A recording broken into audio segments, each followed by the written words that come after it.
media reality show here. Great to be back. Very excited to be back as the third year as a head coach here at the University of Illinois. Brought with us three great players. Very exciting time in our program right now. Just starting since January. January, we were in our first January bowl game in a long time at the University of Illinois. In February, we signed a recruiting class that I think is going to continue to build the tradition of the players and the roster development that we believe in. In March, we jumped into the beginning of spring football and started a ticket campaign that today I was told that we have over 9,500 new season ticket holders. You get close to 10,000 new season tickets in a year. That's doing some good things. So very, very excited about that. Ended the spring semester with the highest GPA in the history of the school with over a 3.0 of our entire roster. Just a really exciting time to be where we're at. Also in this conference, I'd like to welcome obviously 4 new coaches in the Big Ten West. The transition that has happened since a year ago. All these rematch games bring a new perspective, a new staff, and wish them the best of luck, but especially to bring Tony Petitti in as our commissioner. Obviously, it's been a refreshing sight to see him so engaged with our coaches. We've had several talks with him, even just this last week, to have our roster adjust to have 120 players in our fall camp. It's something that every coach in America have been trying to get, and once Tony and his crew got a hold of that, I know Greg Schiano also had a big part of that, to have that movement happen for our players. I think it just benefits the game in so many ways. So really exciting time in our program. For me as a head coach, this is my 15th media day. It's my 10th media day here in the Big Ten Conference, 7 at Wisconsin and 3 here, and couldn't be more excited about the state of the game, the football, our players, the roster. Everybody wants to talk their views on NIL and the transfer portal. I think as a head coach now, going in my 15th year, I've just learned to embrace and really handle change and the nuances and adjust. And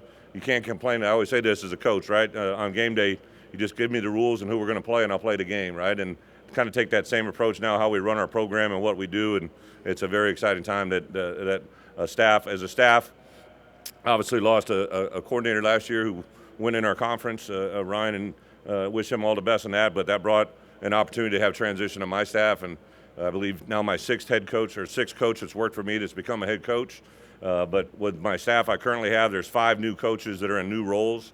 Aaron Henry, who was my DB coach a year ago, has now transitioned to our coordinator, and then I brought 4 new coaches into our program who have been just a home run so far. We haven't won a game yet, but I love what I've seen in them and the development of our players, the faith in our program, and the recruiting cycle. So a lot of things to get excited about, but I'm really excited to answer questions for 7 minutes because those media guys took a lot of my time, which I'm not disappointed in.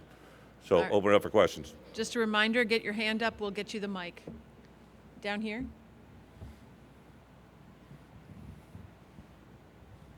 Adam Rosen, the Daily Line. I just want to ask, how are you and your coaching staff working to promote a culture of welcoming and safety in your locker room? Obviously, there's stuff at Northwestern. I just want to ask, how is your welcoming and culture in the locker room?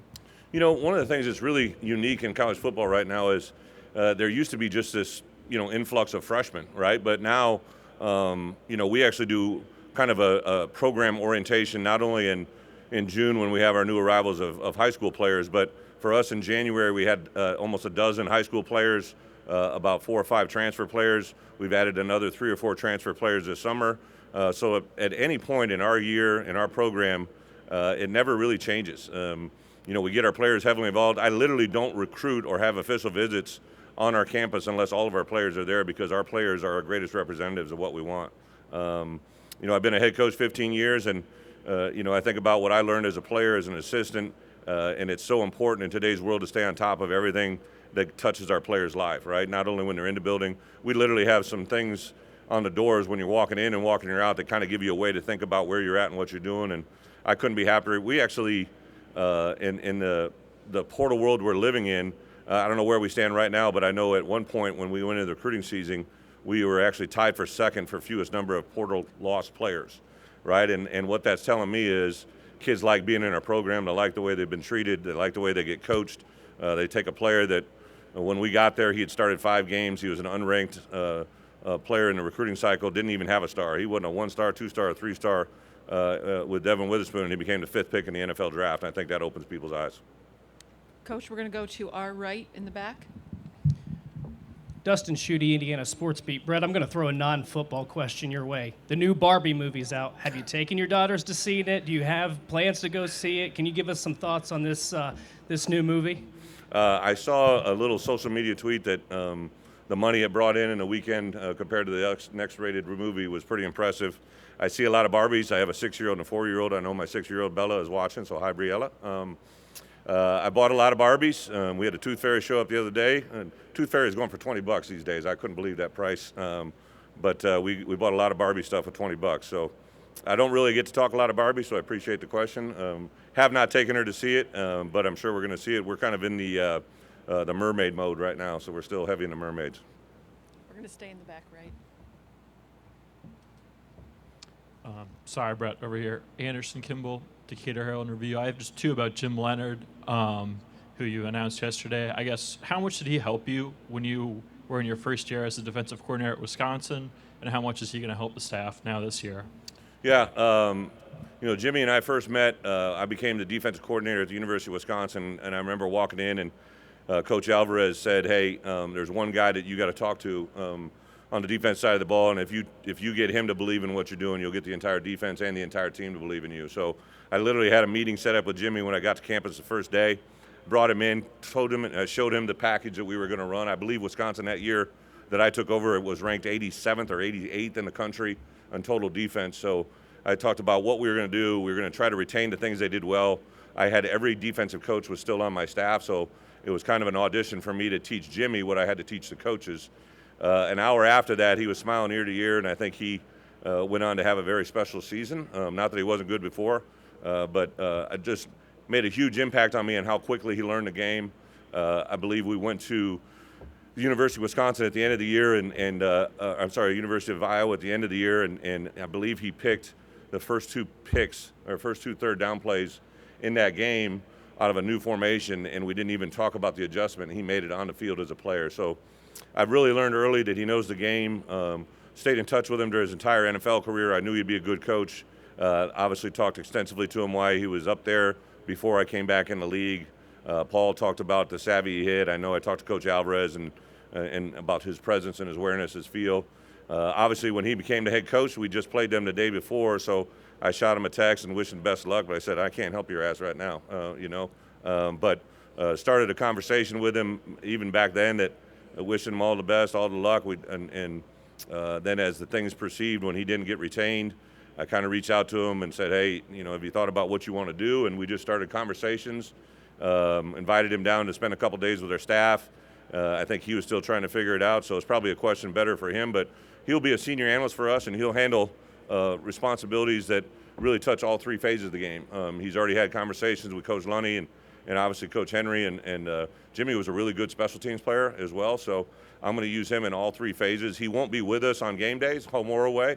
He'll kind of be in the office Sunday, Monday, Tuesday, Wednesday, Thursday, and then he'll go be with his family on the weekends. Down in front here. Nope, right here. You. Nope, right there. Thanks. Phil Thompson, Chicago Tribune. Two-parter, if you can indulge me, Coach. Pat Fitzgerald said that he didn't know what was going on at Northwestern, and given that, as a coach, do you think you need a more hands-on, proactive investigation to see what's going on within your program?